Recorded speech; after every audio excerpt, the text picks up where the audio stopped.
Bonjour ou bonsoir à tous, vous qui regardez les vidéos, que ce soit le jour ou la nuit, ici DVD Pro Souvenirs. Et aujourd'hui, encore sur un DVD de la TNA, donc je les ai regardés presque en ordre chronologique. Mais bon, sachez que, on va dire, c'est le premier que j'ai vu, après j'ai regardé Final Resolution et... Attendez, Destination X, après Bound for Glory, sauf que je me suis pas rendu compte que j'avais mis, enfin, que j'aurais dû regarder en ordre chronologique. J'aurais pu regarder en ordre chronologique, mais pas de chance. Mais c'est pas grave. Donc, heureusement que j'avais fait la review de Bound for Glory 4 en 2008, l'air de dire en manière chronologique. Et maintenant, c'est encore en manière chronologique, même si je suis loin de les avoir complets. Je vais être honnête avec vous, je n'ai pas tout complet, mais c'est pas grave. Donc, je vais vous le montrer tout de suite.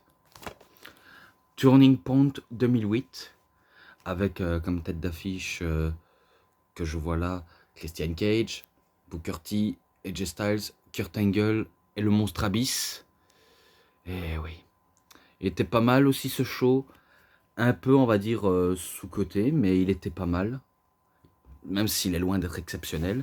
Mais bon, vous avez compris. Ensuite, là, l'entrée de Booker T et Charmel, Angle qui fait un Angle Slam sur Abyss, et Sting qui soulève AJ Styles avant de, je crois, le guillotiner ou alors le, le faire écraser au sol par le dos ou par le ventre, enfin, vous avez compris. Et comme commentateur de français, bien sûr, Célian Varini et Thomas Desson. Donc voilà. Avant qu'on commence cette vidéo, il y avait un truc que Cinéphile avait dit sur une ancienne vidéo que j'avais fait sur Chris Jericho, le premier coffret.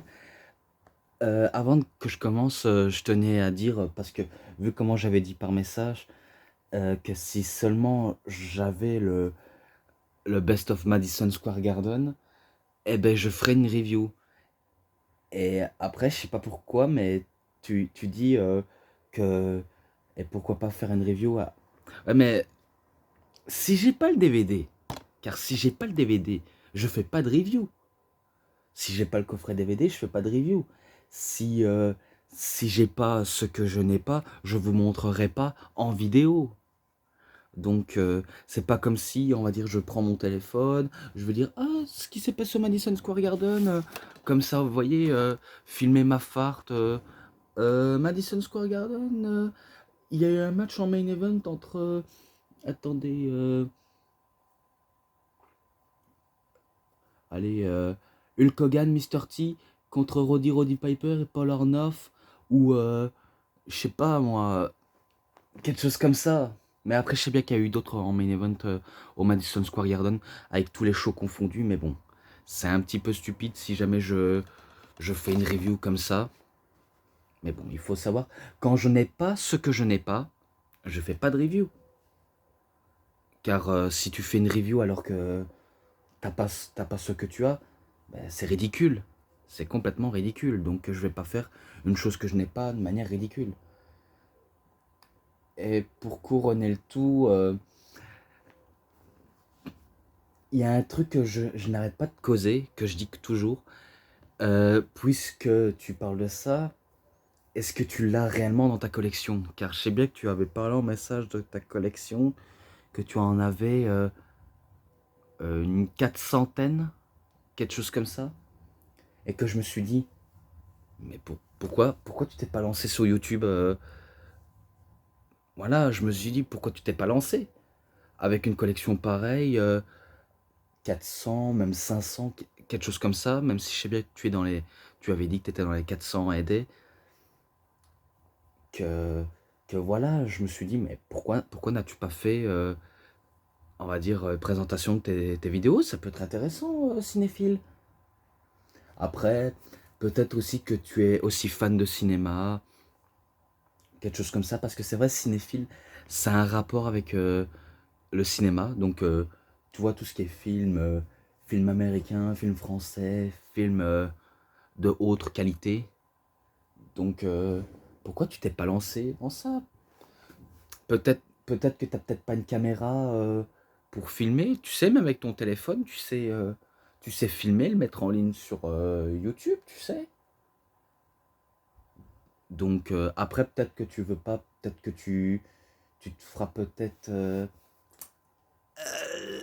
lincer. Peut-être on te dira du tort, mais on va pas te dire du tort si jamais tu expliques bien les choses. Bon, c'est pas un coup de gueule, hein. Je tiens à signaler, ce n'est pas un coup de gueule, mais je commence par cette review sans trop tarder. Et aussi, petite remarque, je m'en rappelais il y a pas mal de mois, tu disais, par contre, tu devrais faire le ménage chez toi. Et moi, je me suis dit, là, c'est petite remarque que je n'ai pas non plus aimé. Déjà, cinéphile, tu sais pas à quoi ressemble chez moi. Déjà, je fais le ménage, j'ai pas envie de raconter ma vie à tout le monde. Et déjà, ça, c'était quand j'utilisais ma couverture. Bien sûr, je filme sur mon lit, bien sûr. Mais, euh, mais tu peux pas deviner ce qu'il y a chez moi. Et déjà, une remarque comme ça, tu devrais pas le dire. Donc après, mais après, c'est tous les youtubeurs, hein. Un coup qui voient une remarque négative, c'est un petit peu normal qu'on les corrige.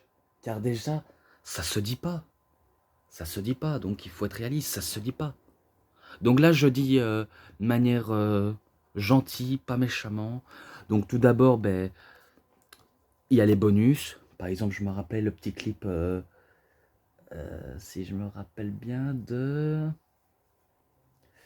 bon, non, pas bon, Tourning, non, pas ça.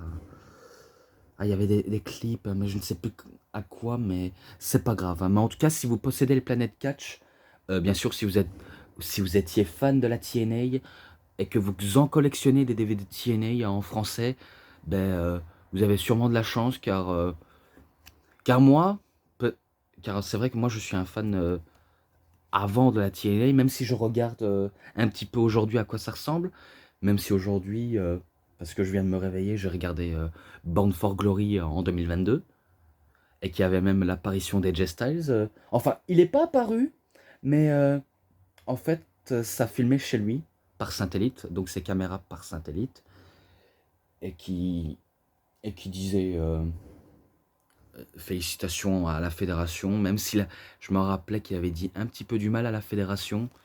Mais après, avec le temps, ça s'est arrangé. Et que voilà, au moins, il n'a pas oublié ses racines de la TNA. Donc voilà, vous avez compris que j'ai regardé Slammiversary, que le main event c'était Josh Alexander contre Eric Young. Donc oui, je sais. Donc j'ai parlé des bonus. Il y a des petits interviews aussi. Et le premier match, je sais qu'il est marqué, mais il faut voir si j'ai raison. Ah, j'ai pas tout à fait de mentor. Mais alors, match pour le classement de la X-Division, chacun pour soi, X-Division Rankings match. Donc un match à 10, si je crois bien. Donc Eric Young contre Sanjay Dutt, contre Jay Lethal, contre The Consequence Creed, contre Jimmy Raven, contre Douglas Williams, contre Homicide, contre Volador, contre Hiroshi Tanahashi, contre Petty Williams. Ah ouais, en plus, Hiroshi Tanahashi. Pardonnez-moi. Donc dans la X-Division, c'était un petit peu étrange, mais quand j'ai vu ça, je me suis dit, ils étaient encore en partenariat avec avec la NJPW. Donc pour eux, c'est un petit peu logique. Si je crois bien, ben, l'Ultimate X qui était accroché, qu'il fallait le décrocher, bien sûr. Mais en tout cas, ça n'a pas l'air que c'est en équipe, en tout cas. Non, ce n'est pas en équipe. Mais en tout cas, ils se battent pour décrocher l'Ultimate X.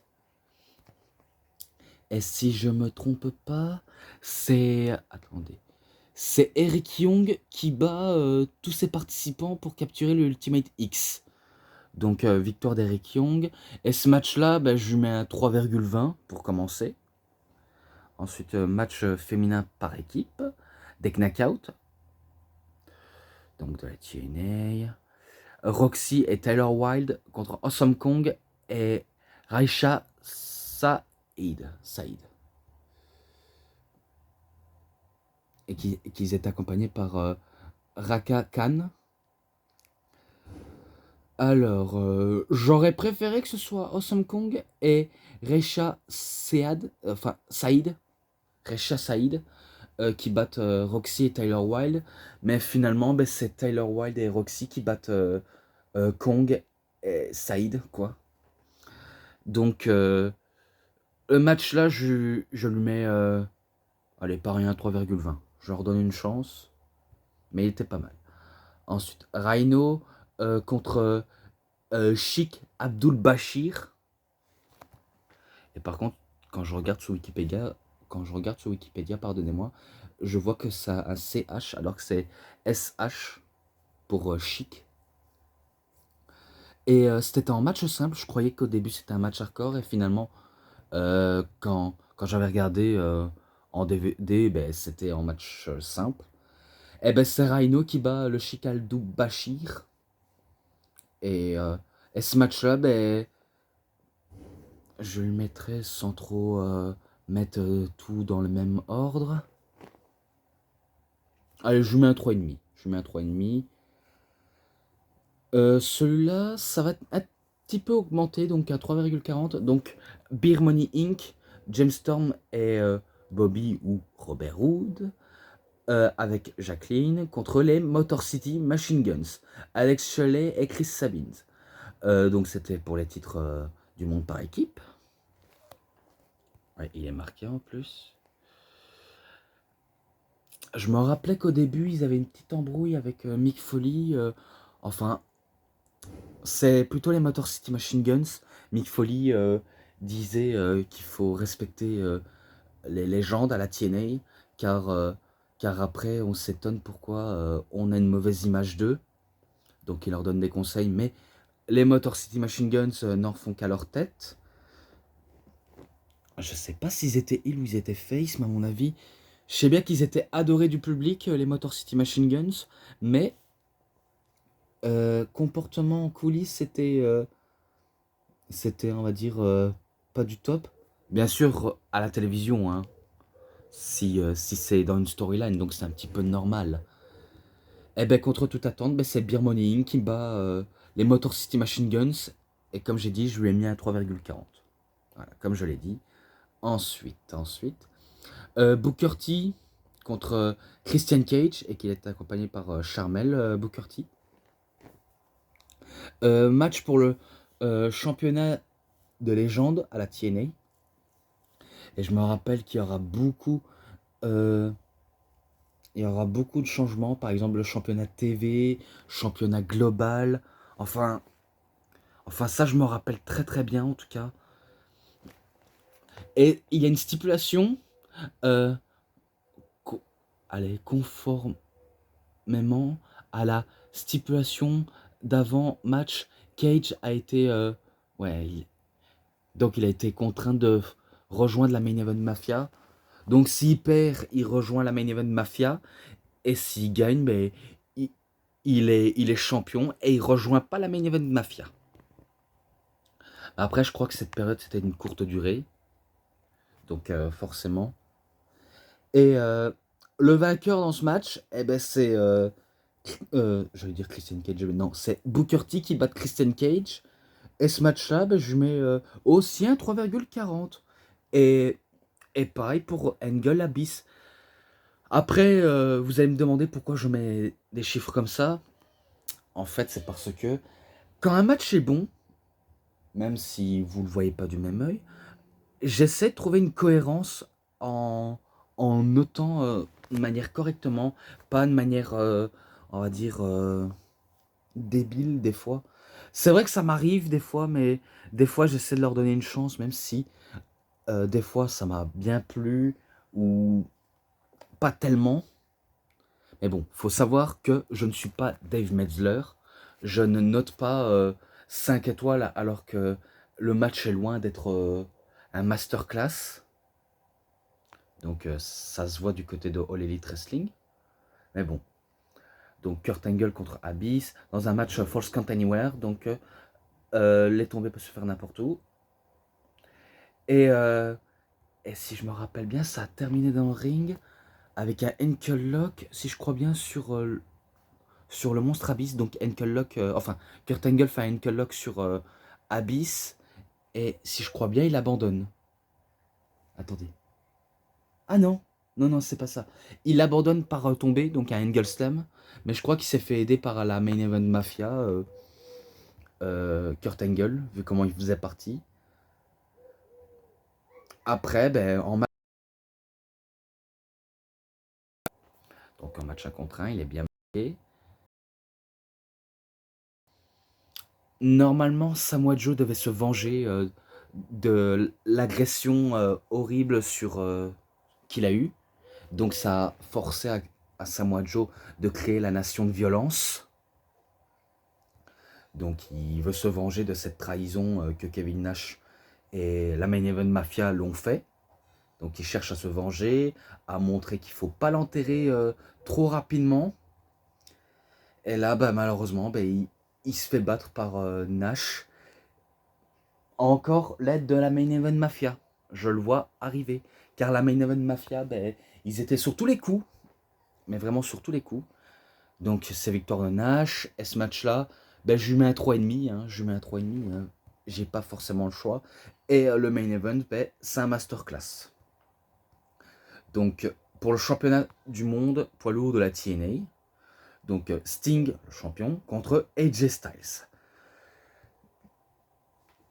Là, du main event pur et dur. Et c'est pas là où AJ Styles bat pour la première fois Sting, car c'est vrai que Sting et AJ Styles se sont affrontés à pas mal de reprises, mais que AJ veut prouver à Sting qu'il peut le battre de manière convaincante, et que AJ trouve que Sting n'a pas besoin de la main event Mafia pour remporter ses matchs. Et bien pourtant, c'est ce qui va se passer. Hein. Donc, Sting était le heel, et d'ailleurs c'était rare de le voir en heel, même si du côté de WCW il avait déjà fait un heel turn, mais à la TNA, ben, il en a fait, je crois qu'il en a fait 3 ou 4 heel turns d'un coup, je crois, Sting. Donc AJ, ben, il était désespéré à battre Sting, et c'est finalement Sting qui bat AJ avec un Scorpion Deathlock.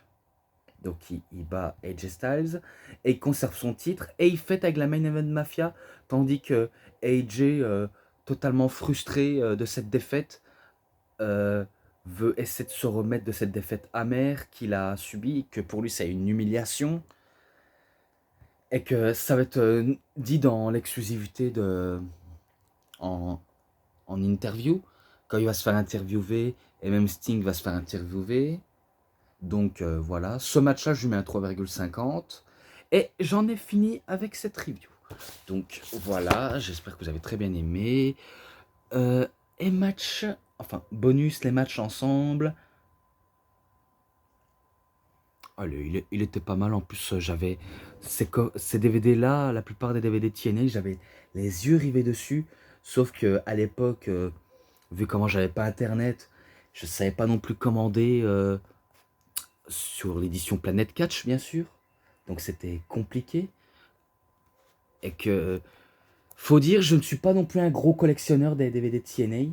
C'est juste que euh, quand j'achète ça, je me suis dit, il y a forcément du qualité dedans.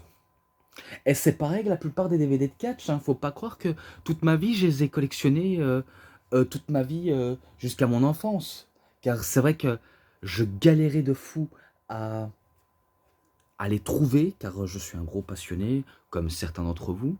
Et que maintenant, maintenant que j'ai internet et que je sais me commander des DVD des fois avec un bon tarif et bien adapté, eh ben c'est un avantage pour moi de les collectionner énormément. Donc je crois que la note globale, je l'ai peut-être pas dit, mais je le dis si je l'ai pas dit, mais de toute façon, je le dis en regardant la vidéo. Je lui ai mis un 3,70, donc voilà.